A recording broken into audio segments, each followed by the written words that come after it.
publicizing himself and being known as a publisher, the fact that he wrote columns and wrote books added to it, but also he could tell very good stories. He would go on Johnny Carson's show. They'd love to have it. And on other radio shows and television shows, a Mike Douglas show, and tell very interesting anecdotes about his authors. What did you do every Sunday night when he was at What's My Line? I went with him. For the whole time? The whole 17 years. Well, it was, but we'd have a very good time. It was a pattern of our life. It was a party for you.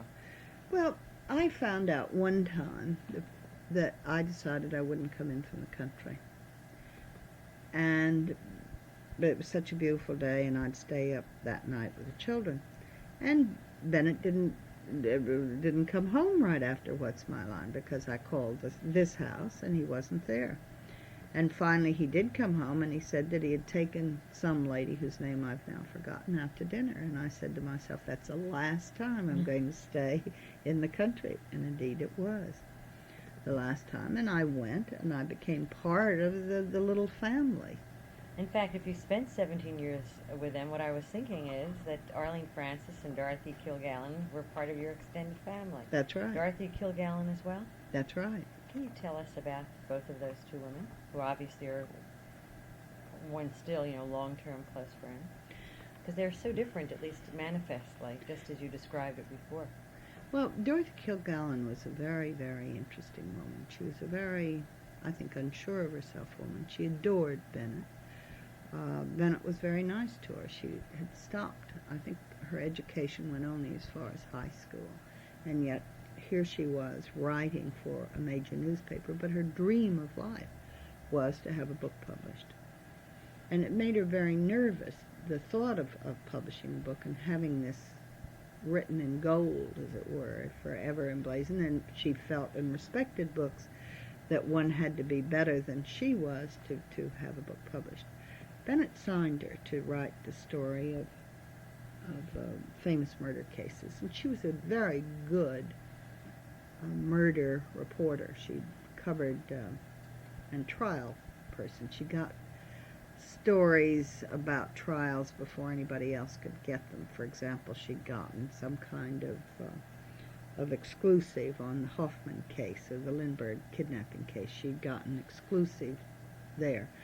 I forget what the case was out in California that again was one of those cases that were published in the paper with great interest in the recent years that she had gotten a beat on. She'd gotten a beat on the doctor who killed his wife, in theory, and went to prison for it, whether he killed her or not. Assistant from Ohio. Yes, with his nurse from Ohio. She'd gotten a beat on that. So Bennett had suggested to her that she put all of the stories that she stories that she had written on into a book, and tell how the reporter had played a part in uncovering whatever had been uncovered. Well, she was so excited about this project, and she took time off finally from the journal American to write. I mean, she took her vacation, and she was going to write this book. After all, she had all of her own clippings. She'd written the stories. So Bennett had felt it would be sort of a paste-up job with new lead-ins and how did you get this and how it came to be, and edited by her. She didn't treat it that way.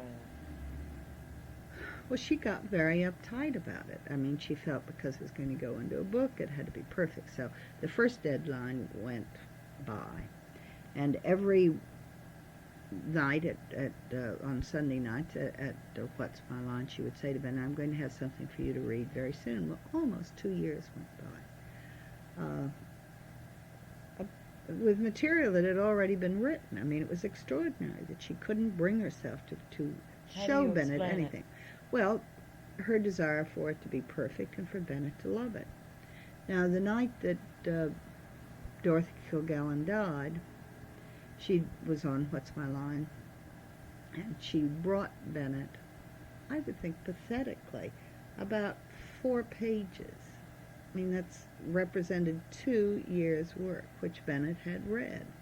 And that night on What's My Line, he told her he liked it, he thought it was wonderful, and she must go forward with it.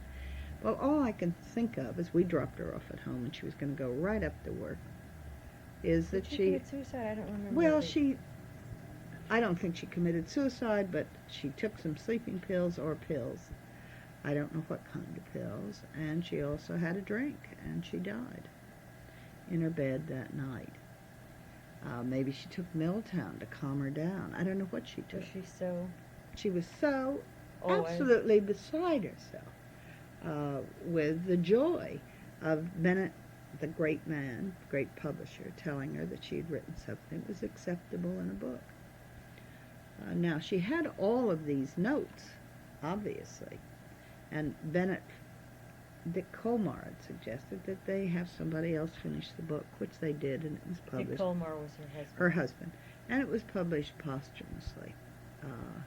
It wasn't a very good book, or even a bad book. It wasn't a very distinguished book, but he felt that it was good to do for Dorothy. So that's the kind of person she is. She was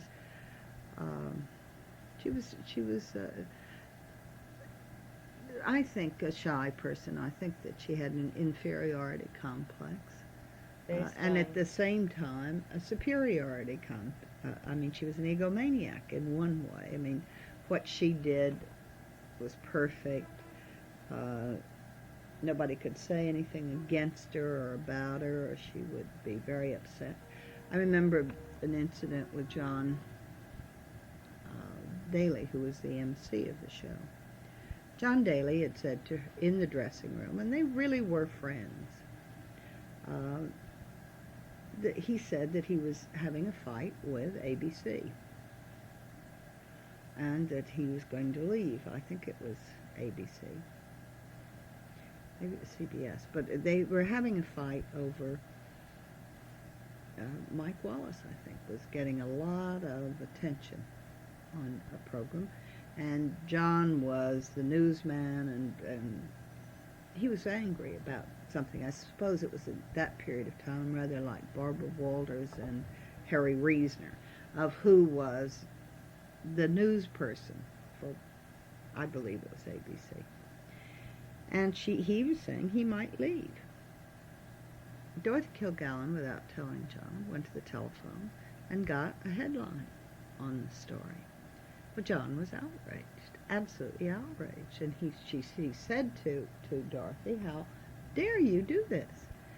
He said, "I was talking in the confidence of this room to friends." And she said, "I am a reporter, John, and you must never forget that. And I am always going to report anything that I think is newsworthy.